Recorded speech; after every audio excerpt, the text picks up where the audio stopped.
পঞ্চগড় জেলার আটোয়ারী উপজেলাধীন বলরামপুর আদর্শ মহাবিদ্যালয়ের অনলাইন ক্লাসে স্বাগতম।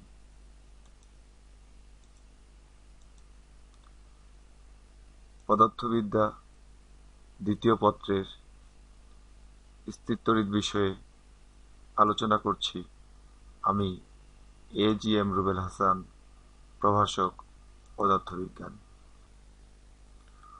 পরক চার্জ, ইংরেজিতে যেটাকে বলা হয় টেস্ট চার্জ। আমরা এখন জানব টেস্ট চার্জ সম্পর্কে। টেস্ট চার্জ মূলত একটি কাল্পনিক চার্জ, যেটা অন্য কোনো চার্জের উপরে প্রভাব বিস্তার করে না বা অন্য কোনো চার্জের উপরে বল প্রয়োগ করে না। অন্যভাবে আমরা বলতে পারি টেস্ট চার্জ বা পরক চার্জ একটি কাল্পনিক চার্জ, যা অন্য কোনো চার্জকে প্রভাবিত করে না। তড়িৎ ক্ষেত্র, ইলেকট্রিক ফিল্ড। একটি চার্জিত বস্তু তার চারপাশে যতদূর পর্যন্ত প্রভাব বিস্তার করে সেই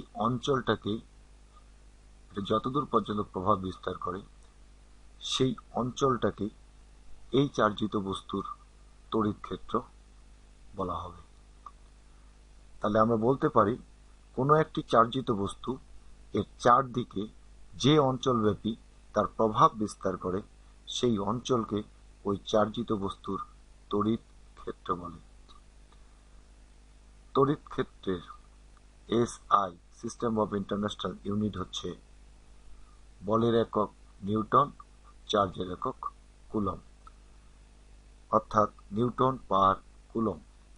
এছাড়াও তড়িৎ ক্ষেত্রের আরও একটি একক রয়েছে, যেটাকে বলা হয় ভোল্ট পার মিটার। বেশি ব্যবহৃত একক হচ্ছে ভোল্ট পার মিটার। তড়িৎ ফ্লাক্স, ইলেকট্রিক ফ্লাক্স। কোনো একটা তল আট করলাম বা পৃষ্ঠের ভেতর দিয়ে যতগুলো বলরেখা অতিক্রম করে তাকে তড়িৎ ফ্লাক্স বলে। তড়িৎ ফ্লাক্সকে ফাই ই দ্বারা প্রকাশ করা হয়। তড়িৎ ক্ষেত্র এবং তলের অভিলম্ব যখন সমান্তরালে অবস্থান করে বা সমান্তরালে থাকে, তখন তড়িৎ ফ্লাক্স সর্বাধিক হয়। তড়িৎ ক্ষেত্র এবং তলের অভিলম্ব যখন সমকোণে থাকে, তখন তড়িৎ ফ্লাক্স শূন্য হয়। তড়িৎ ক্ষেত্রের কোনো বিন্দুতে প্রাবল্য 10 SI ইউনিট বলতে আমরা কি বুঝি? এই উক্তি দ্বারা বুঝি তড়িৎ ক্ষেত্রের কোনো বিন্দুতে, ধরি এটি একটি চার্জ, আমরা একটি চার্জের জন্য তড়িৎ ক্ষেত্র বিবেচনা করি। এই তড়িৎ ক্ষেত্রের যে কোনো বিন্দুতে একটি 1 কুলম চার্জ বা একক চার্জ, 1 কুলম চার্জ যদি স্থাপন করি, এই চার্জটি যদি 10 নিউটন বল অনুভব করে, তাহলে আমরা বলবো যে তড়িৎ ক্ষেত্রের এই বিন্দুর প্রাবল্য 10 SI। আমরা এখন জানার চেষ্টা করি সুষম তড়িৎ ক্ষেত্র কাকে বলে। সুষম তড়িৎ ক্ষেত্র,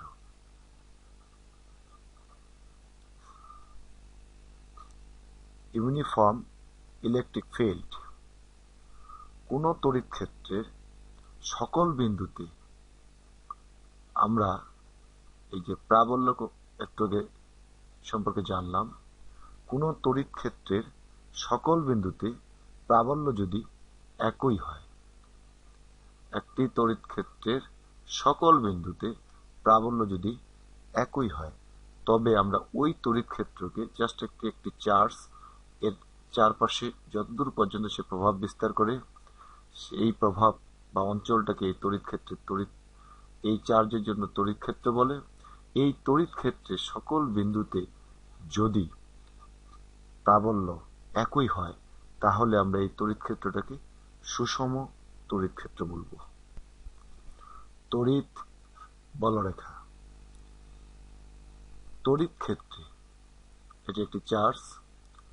এই চার্জের জন্য এর চারিদিকে যতদূর পর্যন্ত সে প্রভাব বিস্তার করে এটি তার তড়িৎ ক্ষেত্র, আর যে অঞ্চলব্যাপী এই চার্জটির প্রভাব থাকে সেই অঞ্চলটি হচ্ছে এই চার্জের জন্য তড়িৎ ক্ষেত্র। এই তড়িৎ ক্ষেত্রে যদি মুক্তভাবে একটি ধনাত্মক চার্জ স্থাপন করা যায় তাহলে এই চার্জটি যে পথে এই চার্জটি মুক্তভাবে ছেড়ে দেওয়া ধনাত্মক চার্জটি যে পথে পরিভ্রমণ করে তাকে তড়িৎ বলরেখা বলে।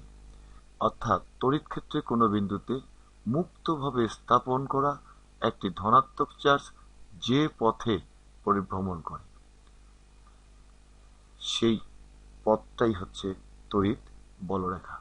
এটির আরেকটি নাম আছে, এটাকে তড়িৎ ক্ষেত্ররেখাও বলা হয়। তড়িৎ ক্ষেত্ররেখা। তাহলে তড়িৎ বলরেখা এবং তড়িৎ ক্ষেত্ররেখা যে একই সেটা আমরা জানলাম। তড়িৎ প্রাবল্য। তড়িৎ প্রাবল্য ইলেকট্রিক ইন্টেন্সিটি। তড়িৎ প্রাবল্যকে ই দিয়ে প্রকাশ করে।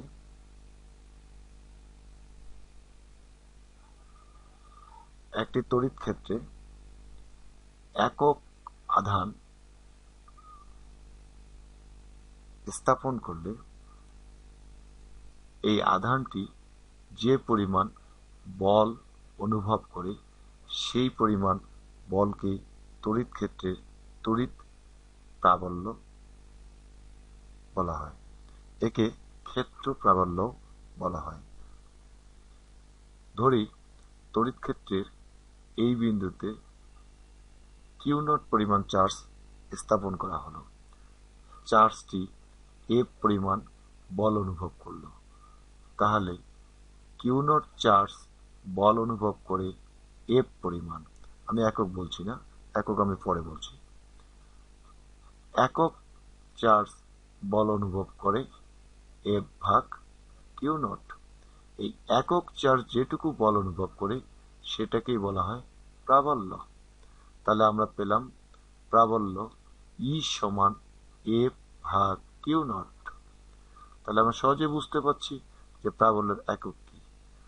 বলের একক নিউটন, চার্জের একক কুলম। তাহলে প্রাবল্যের একক হচ্ছে নিউটন পার কুলম। বিন্দু আধানের জন্য তড়িৎ ক্ষেত্রের কোনো বিন্দুতে তড়িৎ প্রাবল্যের রাশিমালা এখন আমরা নির্ণয় করব।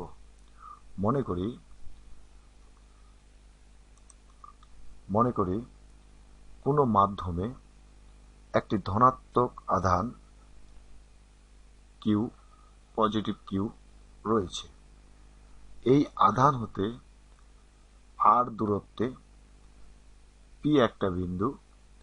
এই বিন্দুতে আমাকে তড়িৎ প্রাবল্য নির্ণয় করতে হবে। পি বিন্দুতে আমাকে তড়িৎ প্রাবল্য ই নির্ণয় করতে হবে।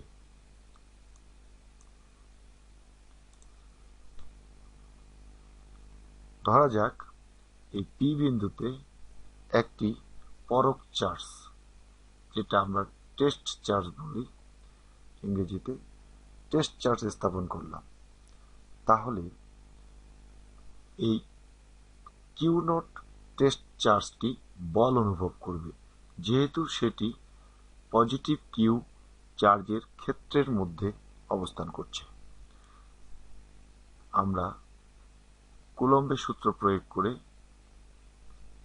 টেস্ট চার্জটি কি পরিমাণ বল অনুভব করবে সেটি আমরা, বা চার্জ দ্বয়ের মধ্যে কি ধরনের বল হবে সেটি আমরা নির্ণয় করতে পারি।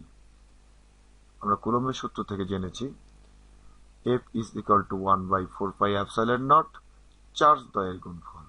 এখানে একটি চার্জ কিউ আর একটি charge Q naught divided by দূরত্ব তার উপর স্কোয়ার।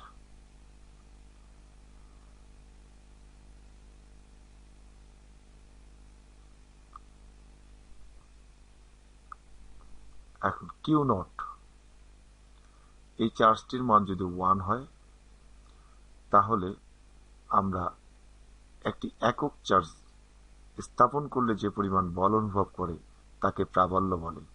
তাহলে এই এফ ইজ ইকুয়াল টু, তখন আমরা আগে লিখি 1/4πε0 কিউ ভাগ আর স্কোয়ার। এখানে কিউ নটের মান যেহেতু 1, দ্যাট ইজ একটি একক চার্জ যে পরিমাণ বল অনুভব করে তাকে বলে প্রাবল্য।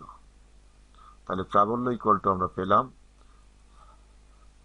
1/4πε0 q divided by r square. একটি ক্ষুদ্র চার্জ হতে 0.15 মিটার দূরে একটি বিন্দু, এই বিন্দুতে প্রাবল্য নির্ণয় করতে হবে। এই ক্ষুদ্র চার্জের মান হচ্ছে 1.6 × 10⁻⁹ কুলম্ব, এবং এই চার্জটি বায়ুতে স্থাপন করা হয়েছে। আমরা এই অঙ্কটি করার ক্ষেত্রে দেখতে পাচ্ছি এখানে কিউ এর মান দেওয়া আছে, দূরত্ব দেওয়া আছে, প্রাবল্য নির্ণয় করতে বলেছে। আমরা একটু আগে প্রাবল্যের রাশিমালা নির্ণয় করলাম। প্রাবল্য E is equal to 1/4πε0 q divided by r square. এবার আমরা আগেই জানি বা আমরা গত ক্লাসে জেনেছিলাম, তারপরেও এখানে আমি লিখে রাখছি 1/4πε0 এর মান 9 × 10⁹ newton metre square per coulomb square. তাহলে এই মানটি আমরা এখানে বসাচ্ছি 9 × 10⁹ কিউ এর মান 1.6 × 10⁻⁹ ডিভাইডেড বাই আর 0.15 তার উপর square. That is E is equal two, এটা যদি আমরা সিম্পলিফিকেশন করি তাহলে আসছে 640। আমরা আগে জেনেছি প্রাবল্যের একক নিউটন পার কুলম্ব। এভাবেই প্রাবল্য নির্ণয় করতে হয়। তড়িৎ বিভব, একটি তড়িৎ ক্ষেত্র। এই তড়িৎ ক্ষেত্রের কোনো বিন্দুতে অসীম দূর হতে, অর্থাৎ তড়িৎ ক্ষেত্রের বাহির থেকে কোনো একটা জায়গা থেকে একটি একক ধনাত্মক চার্জ যদি নিয়ে আসি, তাহলে এই চার্জটি এমনি তড়িৎ ক্ষেত্রের ভিতরে আসবে না, এটাকে নিয়ে আসতে কাজ করতে হবে। তাহলে অসীম দূর হতে, অর্থাৎ তড়িৎ ক্ষেত্রের বাহিরটাই তড়িৎ ক্ষেত্রের জন্য অসীম দূর হতে তড়িৎ ক্ষেত্রের কোনো বিন্দুতে একটি ধনাত্মক চার্জ নিয়ে আসতে যে পরিমাণ কাজ করতে হয় সেই পরিমাণ কাজকে তড়িৎ বিভব বলে। মনে করি কিউ পরিমাণ চার্জ তড়িৎ ক্ষেত্রের কোনো বিন্দুতে আনতে ডাব্লু পরিমাণ কাজ করতে হচ্ছে, তাহলে একক পরিমাণ চার্জ তড়িৎ ক্ষেত্রের কোনো বিন্দুতে আনতে কাজ করতে হবে ডাব্লু ভাগ কিউ। এই একক পরিমাণ চার্জ তড়িৎ ক্ষেত্রে কোনো বিন্দুতে আনতে যে পরিমাণ কাজ করতে হয় এই পরিমাণ কাজকেই বিভব বলে। দ্যাট ইজ, এটাকে আমরা ইকুয়াল টু ভি বলতে পারি। ডাব্লু ভাগ Q is equal to V. তাহলে আমরা বিভবের সমীকরণ জানলাম যে কাজ ভাগ চার্জ। এবার আমরা জানি বিভবের একক। আমরা জানি যে কাজের একক জুল আর চার্জের একক কুলম্ব। সেই হিসাবে বিভবের একক দাঁড়ায় জুল পার কুলম্ব।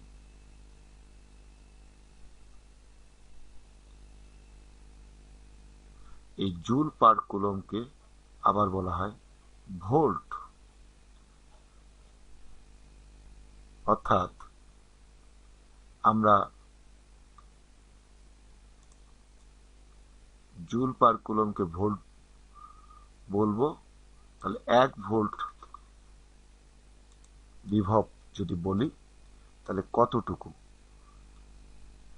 1 ভোল্ট বিভব,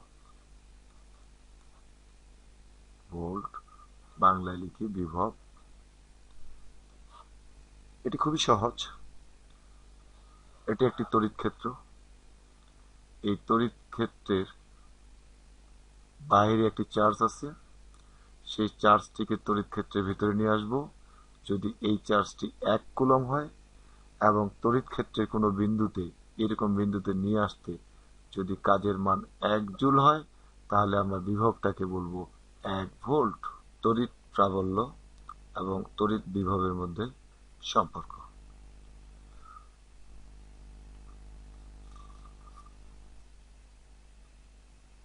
এ একটি বিন্দু, বি আরেকটি বিন্দু, এবং এরা তড়িৎ ক্ষেত্রের মধ্যে নিকটবর্তী দুটি বিন্দু। এ বিন্দুর বিভব ভিএ, এই বিন্দুটার নাম দিচ্ছি আমরা এ, এই বিন্দুটার নাম দিচ্ছি আমরা বি, এবং বি বিন্দুর বিভব হচ্ছে ভিবি। মনে করে নিচ্ছি যে এ বিন্দুর বিভব বি বিন্দুর বিভব থেকে বেশি, V A is greater than VB.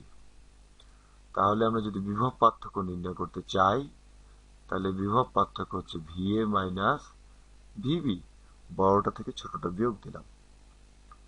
এখন এ এবং বি বিন্দু নিকটবর্তী হয় ধরে নিচ্ছি যে এ বিন্দু এবং বি বিন্দুর যে প্রাবল্য, এ বিন্দুর প্রাবল্য এবং বি বিন্দুর প্রাবল্য একই, এবং সেটি ই। একক ধন চার্জ, একটি একক ধন চার্জকে যদি বি বিন্দু থেকে এ বিন্দুতে নিয়ে আসতে চাই, তাহলে কাজ করতে হবে বা নিয়ে আসলে কাজ হবে। একক ধন চার্জকে বি হতে এ বিন্দুতে আনতে কাজের পরিমাণ হবে প্রাবল্য এবং দূরত্ব। দূরত্ব হচ্ছে এখানে এ এবং বি বিন্দুর মধ্যবর্তী দূরত্ব, ধরে নিচ্ছি সেই দূরত্বটি আর। ই ইজ ইকুয়াল টু আর। এখানে প্রশ্ন আসতে পারে বা মনে প্রশ্ন জাগতে পারে যে কাজ ইকুয়াল টু আমরা জানি বল ইন্টু সরণ বা সরণের অভিমুখ। এটা বল, বলের জায়গায় আমরা এখানে ব্যবহার করেছি প্রাবল্য। আসলে একক চার্জ যে পরিমাণ বল অনুভব করে সেটি প্রাবল্য। তার মানে বলটি এখানে প্রাবল্য হয়ে এসেছে, আর দূরত্ব আর এই জায়গায় হয়েছে এবি। এখন কাজ, যেহেতু একটি একক চার্জকে নিয়ে আসতে যে পরিমাণ কাজ করতে হয় সেই কাজটাকে বলা হয় বিভব। তাহলে আমরা ডাব্লুর জায়গায় লিখতে পারি V, V is equal to E by r. তাহলে ই ইজ ইকুয়াল টু আমরা লিখতে পারি ভি ভাগ আর। এটি কিন্তু প্রাবল্য এবং বিভব পার্থক্যের মধ্যে সম্পর্ক। প্রাবল্য এবং বিভব পার্থক্যের মধ্যে সম্পর্ক। এটাকে আমরা এক্সটেন্ড করতে পারি, ভি এর জায়গায় লিখতে পারি VA minus VB divided by r. আমরা দেখি, আমরা একটু আগে পেলাম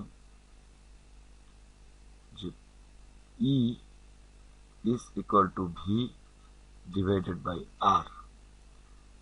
আমরা ক্রস মাল্টিপ্লিকেশন করছি, V is equal to E r. E equal to আমরা এর আগে পেয়েছি 1/4 pi epsilon naught q divided by r square. আর একটি আর তো আমার এখানে আছে, সেটি লিখলাম।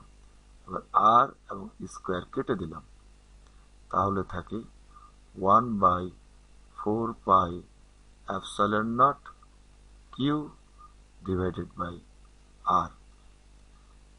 এটি বিভবের সমীকরণ। আমরা প্রথমত কুলম্বের সূত্রের সাহায্যে বলের নির্ণয় করেছিলাম, বা কুলম্বের সূত্রের একটি সমীকরণ পেয়েছিলাম বল নির্ণয়ের জন্য। সেটি হলো এরকম: F is equal to 1/4 pi epsilon naught Q naught বা Q1 Q2 divided by R square।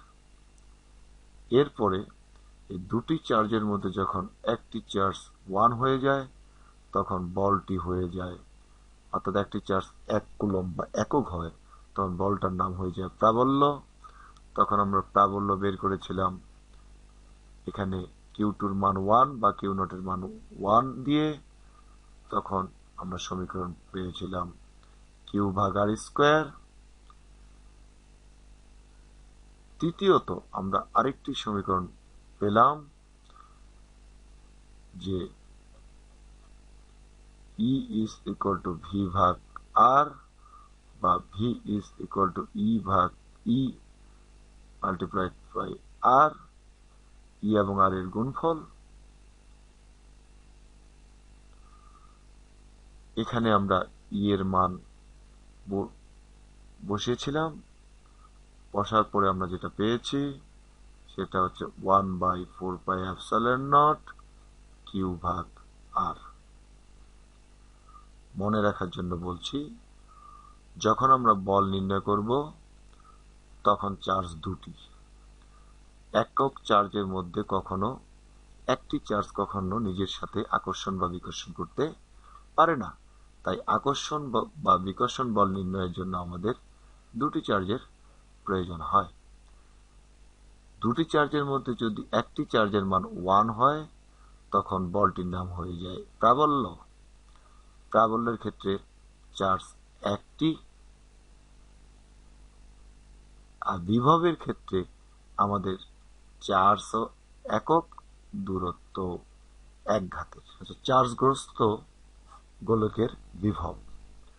মনে করি এ একটি গোলক, এর ব্যাসার্ধ আর। আর গোলকে পজিটিভ কিউব পরিমাণ চার্জ আমরা প্রদান করলাম। পজিটিভ কিউব পরিমাণ চার্জ এই গোলকে আমরা প্রদান করলাম। চার্জ প্রদান করলে তা গোলকের তলে সমভাবে ছড়িয়ে পড়বে। গোলকের তল হতে বলরেখা সমূহ লম্বভাবে সরল রেখায় গমন করবে।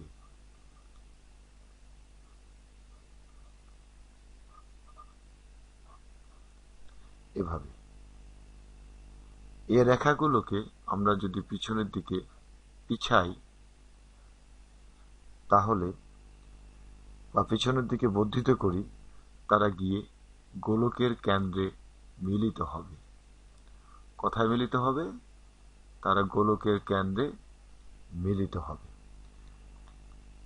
এখন যদি ধরে নেই যে পজিটিভ কিউ পরিমাণ চার্জ গোলকের কেন্দ্রে অবস্থিত, বাইরে অবস্থান না করে কেন্দ্রে অবস্থান করছে,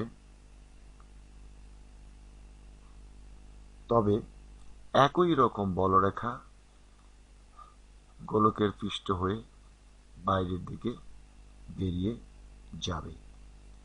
অতএব যে কোনো দিক হতেই বিবেচনা করা হোক না কেন, পজিটিভ কিউ পরিমাণ চার্জ গোলকের কেন্দ্রে কেন্দ্রীভূত ধরা যায়। আমরা বুঝার স্বার্থে আরেকটি ছবি দেখি। এটি একটি গোলক। এই গোলকে আমরা পজিটিভ কিউ পরিমাণ চার্জ দিয়ে দিয়েছি। এবার গোলকের বাহিরের একটি পৃষ্ঠ কেটে এই অংশটুকু ফেলে দিলাম। দেখা যাবে এই ফেলে দেওয়া অংশে কোনো চার্জ নেই, চার্জটুকু এই জায়গায় আছে। ঠিক একইভাবে আরেকটি অংশ কেটে যদি ফেলে দিই, দেখা যাবে চার্জ গোলকের মধ্যেই অবস্থান করছে, ফেলে দেওয়া অংশে নেই। আরও একটি অংশ যদি আমরা কেটে ফেলে দিই, দেখা যাবে চার্জ ওই গোলকের মধ্যেই অবস্থান করছে, ফেলে দেওয়া অংশে নেই। এভাবে আমরা যদি এটাকে বিন্দু পর্যায়ে চলে যাই, দেখা যাবে যে চার্জটি ওই কেন্দ্রেই অবস্থান করছে। কাজেই আমরা বলতে পারি যে গোলকের চার্জ কেন্দ্রে অবস্থান করে। কোনো গোলকের চার্জ কেন্দ্রে অবস্থান করে। গোলকের পৃষ্ঠে পি একটি বিন্দু নিলে এই বিন্দুতে বিভব কি হবে? যদি এই গোলকটি বায়ু মাধ্যমে অবস্থান করে, তাহলে আমরা একটু আগে জানলাম বিভবের সমীকরণ V is equal to 1/4 পাই এপসাইলনের জায়গায় হবে এপসাইলন নট। বায়ু ছাড়া অন্য কোনো মাধ্যমে অবস্থান করলে সেটা হবে এপসাইলন চার্জ ভাগ দূরত্ব। এবং প্রাবল্য E is equal to হবে 1/4 পাই এপসাইলন নট। যেহেতু একটি চার্জ কেন্দ্রে রয়েছে, চার্জ এবং যে দূরত্ব সেই দূরত্বের স্কয়ার। কিন্তু গোলকের পৃষ্ঠের চার্জের তল ঘনত্ব সমান আমরা কি জানি? কিউ ভাগ এ। আচ্ছা, এ সম্পর্কে আমরা বলি, যদি এ ক্ষেত্রফল বিশিষ্ট একটি পৃষ্ঠে কিউ পরিমাণ চার্জ থাকে, তাহলে একক ক্ষেত্রফলের মধ্যে কতটুকু চার্জ আছে সেটা আমরা জানব। এ ক্ষেত্রফলের মধ্যে চার্জ আছে কিউ পরিমাণ, একক ক্ষেত্রফলের মধ্যে চার্জ আছে কিউ ভাগ এ পরিমাণ। একক ক্ষেত্রফলের মধ্যে যেটুকু চার্জ থাকে তাকে চার্জের তল ঘনত্ব বলে। চার্জের তল ঘনত্বকে সিগমা দিয়ে প্রকাশ করে। তাহলে আমরা লিখতে পারি সিগমা ইকুয়াল টু কিউ ভাগ এ। সিগমা ইকুয়াল টু আমরা লিখেছি কিউ ভাগ এ। তাহলে কিউ হচ্ছে চার্জ আর এ হচ্ছে গোলক। এটা যেহেতু গোলক, তাহলে গোলকের ক্ষেত্রফল আমরা জানি 4 পাই আর স্কয়ার।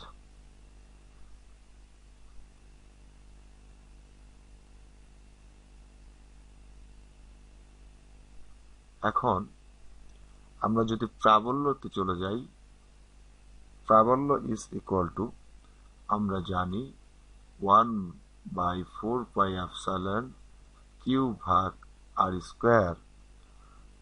তাহলে এক্ষেত্রে আমরা দেখতে পাচ্ছি যে সিগমা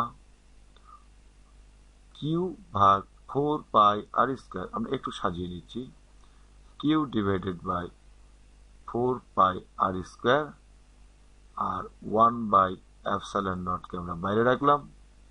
তাহলে ই সমান আমরা পেলাম কিউ ভাগ 4 পাই আর স্কয়ার। তাহলে আমরা এটা সমান এখন লিখতে পারি, এইটুকু সমান আমরা লিখতে পারি সিগমা। তাহলে sigma divided by epsilon naught. তাহলে আমরা ই ইজ ইকুয়াল টু পেলাম sigma divided by epsilon naught. এই সিগমাকে বলা হয় চার্জের তল ঘনত্ব, ই হচ্ছে শূন্য মাধ্যমের ভেদনযোগ্যতা, এপসাইলন নট হচ্ছে শূন্য মাধ্যমের ভেদনযোগ্যতা এবং ই হচ্ছে প্রাবল্য। তাহলে চার্জের তল ঘনত্ব এবং প্রাবল্যের মাঝে আমরা সম্পর্ক স্থাপন করতে পারলাম। সম্পর্কটি কি? E is equal to sigma divided by epsilon naught. একটি গোলক, যে গোলকের ব্যাসার্ধ 10 সেন্টিমিটার, গোলকের পরিধিতে 10 কুলম্ব মানের দুটি চার্জ স্থাপন করা হয়েছে পরিধিতে, কেন্দ্রে নয়, পরিধিতে। এই গোলকের কেন্দ্র হতে 8 সেন্টিমিটার দূরে এবং গোলকের কেন্দ্র হতে 12 সেন্টিমিটার দূরে দুটি বিন্দু, এই দুটি বিন্দুতে বিভব নির্ণয় করতে বলা হয়েছে। গোলকের ভিতরে 8 সেন্টিমিটার এবং গোলকের বাহিরে এসে গেছে 12 সেন্টিমিটার, এই দুটি বিন্দুতে বিভব নির্ণয় করতে বলা হয়েছে। আচ্ছা, এই বিভব নির্ণয় করার আগে আমরা দেখি এখানে কি কি দেওয়া আছে। এখানে গোলকের ব্যাসার্ধ দেওয়া আছে r is equal to 10 centimetre,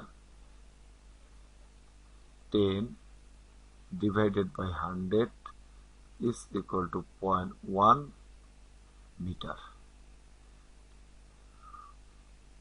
দুটি চার্জ, তাহলে মোট চার্জ এখানে কত?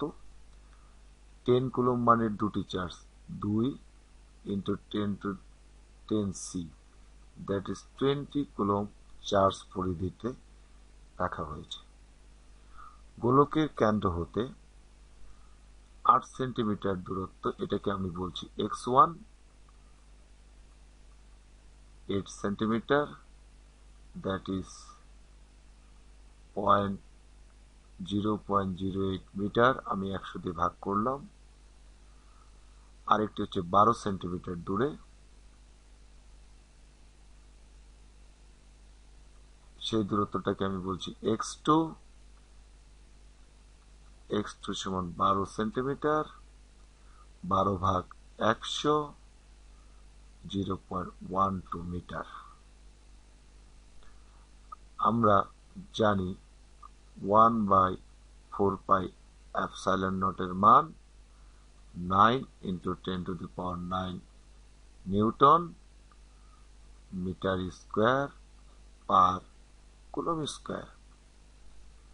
আমাকে নির্ণয় করতে বলা হয়েছে V1, আমি 8 সেন্টিমিটার দূরের বিভবকে বলছি V1, আর 12 সেন্টিমিটার দূরের বিভবকে বলছি V2।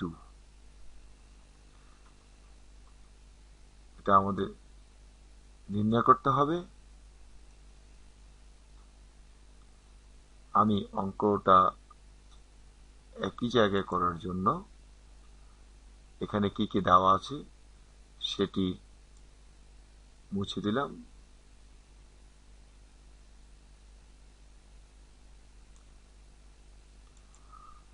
এখন আমার দেখি x1 দূরত্ব r এর থেকে বড় না ছোট? x1 থেকে r বড়, অর্থাৎ প্রথম এই বিন্দুটি, এটি গোলকের অভ্যন্তরে অবস্থিত। সুতরাং আমরা বলতে পারি যে গোলকের পৃষ্ঠের যে বিভব, সেই বিভব গোলকের কেন্দ্র পর্যন্ত একই বিভব, অর্থাৎ ভিতরে অন্য বিন্দুতে বিভব গোলকের পৃষ্ঠের বিভব যা হবে তাই হবে। তাহলে আমরা এক্ষেত্রে বিভব V1 সমান, যখন অঙ্ক করব তখন লিখব 1/4πε চার্জ ডিভাইডেড বাই দূরত্ব। এই দূরত্ব আর এখানে লেখার কথা ছিল আমার x1, কিন্তু x1 না লিখে এখানে আমি x1 এর পরিবর্তে ব্যবহার করব r।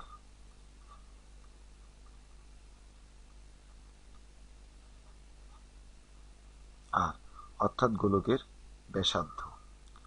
তাহলে আমরা এটুকুর মান জানি যে 9 into 10 to the power 9, Q charge হচ্ছে 20 কুলম্ব, ব্যাসার্ধ হচ্ছে 0.1 মিটার।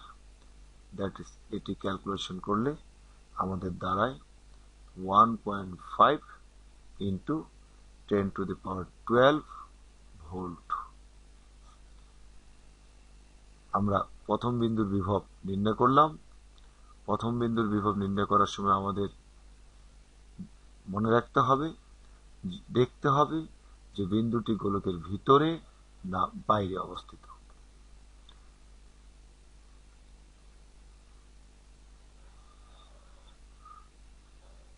গোলকের ব্যাসার্ধ 0.1 মিটার, বিন্দুটি ছিল গোলকের ভিতরে 0.08 মিটারে দূরে, আরেকটি বিন্দু হচ্ছে 0.12 মিটার বাহিরে, অর্থাৎ গোলকের বাহিরে। এবার আমরা দেখি গোলকের বাহিরে বিভব কি হবে। আমরা এই দূরত্বটাকে বলেছিলাম x2 সমান 0.12 মিটার,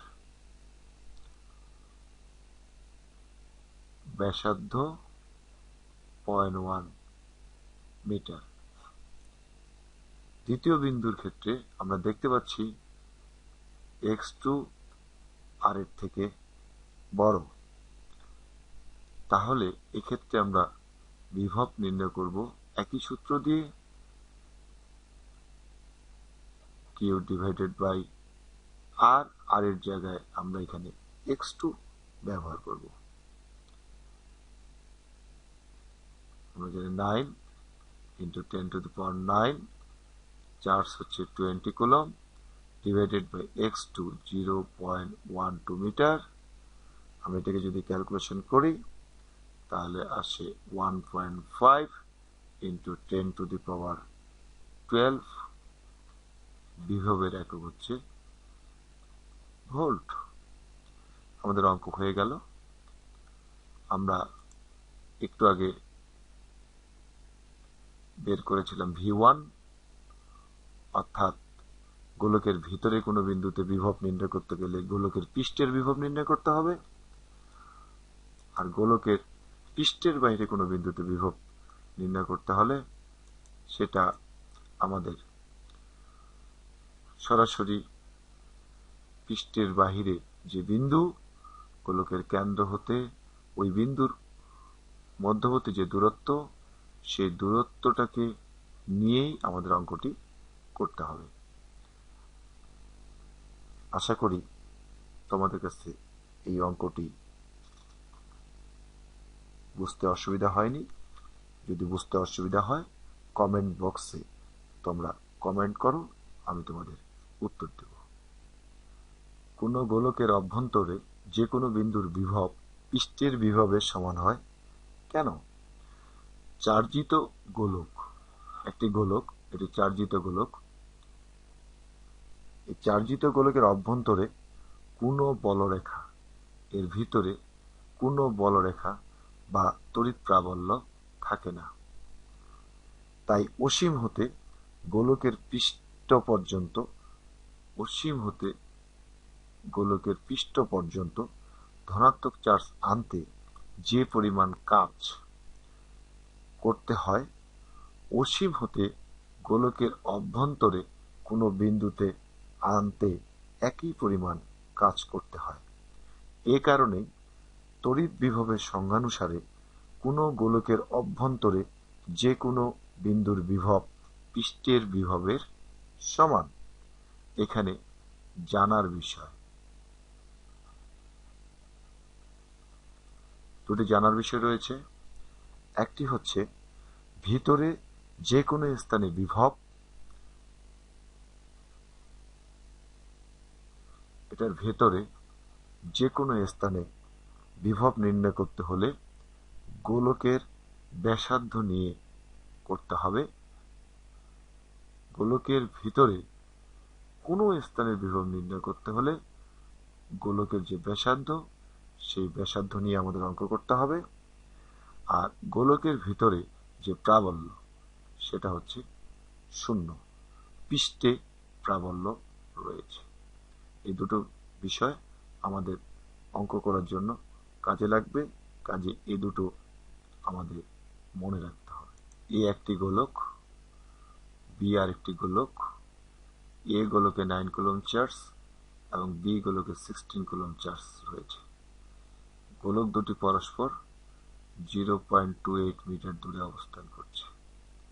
আমাদের নির্ণয় করতে হবে এমন একটি বিন্দু যে বিন্দুতে এই এ গোলক এবং বি গোলক উভয়ের জন্য প্রাবল্য সমান হবে। ধরে নিচ্ছি এ হতে এক্স পরিমাণ দূরে একটি বিন্দু, সেই বিন্দুতে প্রাবল্য উভয় চার্জের জন্য প্রাবল্য সমান হবে। তাহলে বি থেকে দূরত্বটি হবে 0.28 মাইনাস এক্স মিটার। যেহেতু এ থেকে এক্স মিটার দূরে প্রাবল্য আমরা ধরছি যে উভয় চার্জের জন্য সমান হবে। তাহলে এ হতে এক্স মিটার দূরে আমরা প্রাবল্য নির্ণয় করি। প্রাবল্য নির্ণয়ের সমীকরণ আমরা জানি, E is equal to 1/4 pi epsilon naught Q divided by R।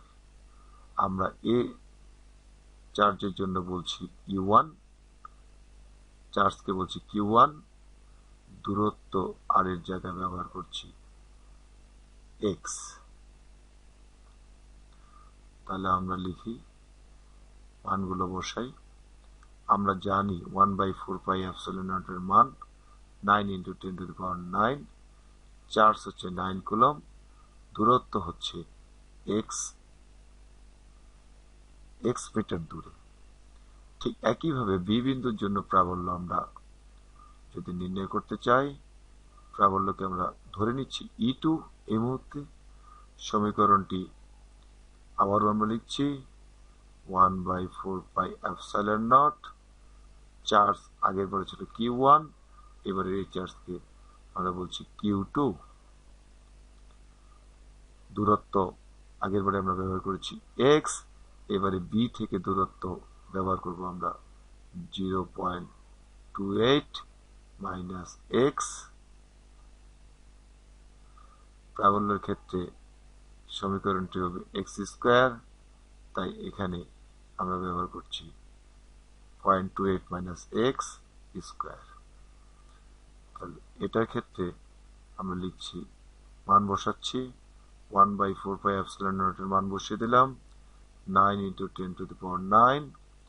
Q2 চার্জের মান হচ্ছে 16 কুলম্ব, নিচে দূরত্ব 0.28 মাইনাস এক্স, তার উপর হোল স্কোয়ার। আমরা এ বিন্দুর জন্য প্রাবল্য এবং বি বিন্দুর জন্য প্রাবল্য বের করলাম। এখন শর্তানুসারে এখানে শর্ত কি? এমন একটি বিন্দু যেখানে উভয়েরই প্রাবল্য সমান হবে। তাহলে আমরা প্রাবল্য সমান হবে, অর্থাৎ E1 এবং E2 সমান, শর্তানুসারে দুজনই সমান, সমান লিখলাম। তাহলে আমরা পেলাম E1 equal to E2 শর্তানুসারে। E1 হচ্ছে 9 × 10⁹, চার্জ হচ্ছে 9 কুলম্ব ডিভাইডেড বাই দূরত্ব তার উপর স্কোয়ার। E2 হচ্ছে 9 × 10⁹, Q2 হচ্ছে 16, 0.28 মাইনাস এক্স, তার উপর হোল স্কোয়ার। উভয় পাশ থেকে আমরা 9 × 10⁹ কে আমরা বাদ দিতে পারি। তাহলে আমরা পাচ্ছি এখানে 9 ডিভাইডেড বাই এক্স স্কোয়ার, এখানে আমরা পাচ্ছি 16 ডিভাইডেড বাই 0.28 মাইনাস এক্স, তার উপর স্কোয়ার। যাক, আমরা 3 ডিভাইডেড বাই এক্স এর উপর স্কোয়ার করে নিলাম। এর পাশে 4 ডিভাইডেড বাই 4 এর উপর স্কোয়ার করলে 16 হয়, 0.28 মাইনাস এক্স, এটাকে আমরা হোল স্কোয়ার করে নিলাম। তাহলে উভয় পাশ থেকে আমরা স্কোয়ার স্কোয়ার যদি বাদ দেই বা স্কোয়ারটাকে পাশে স্কোয়ার রুট করি তাহলেও বাদ যাবে। সেই ক্ষেত্রে আসছে আমাদের 4 ডিভাইডেড বাই, যেটা আমি বোঝার সাথে নতুন পেজে লিখছি, 3 divided by x, 4 divided by 0.28 minus x। এবার আমরা কণাকণি গুণ করি। 4x is equal to, এটা গুণ করলে আসে 0.84 minus 3x। 3x টা যদি আমি এই পাশে নিয়ে আসি তাহলে এটা প্লাস হয়ে যায় 0.84, দুটো যোগ করলে 7x, 0.84, that is x is equal to 0.84 divided by 7, each equal to 0.12 meter, that is আমরা পেলাম x is equal to 0.12 metre দূরে কোনো বিন্দুতে উভয় চার্জের জন্য প্রাবল্য সমান হবে। এ চার্জ হতে 0.12 মিটার দূরে, কিন্তু বি চার্জ হতে আমরা এখন বের করি 0.28 minus x is equal to 0.28 minus 0.12 is equal to, আমরা এখানে কি করব, বিয়োগ করব, কত আসে 0.16 মিটার। অর্থাৎ এ বিন্দু হতে 0.12 মিটার দূরে এবং বি বিন্দু হতে 0.16 মিটার দূরে যে বিন্দুটি, সেই বিন্দুতে উভয় চার্জ অর্থাৎ এ চার্জ এবং বি চার্জের জন্য প্রাবল্যের মান সমান হবে। আজ এই পর্যন্তই। পরবর্তী ক্লাসের আমন্ত্রণ জানিয়ে আজকে এখানে বিদায় নিচ্ছি। ধন্যবাদ সবাই।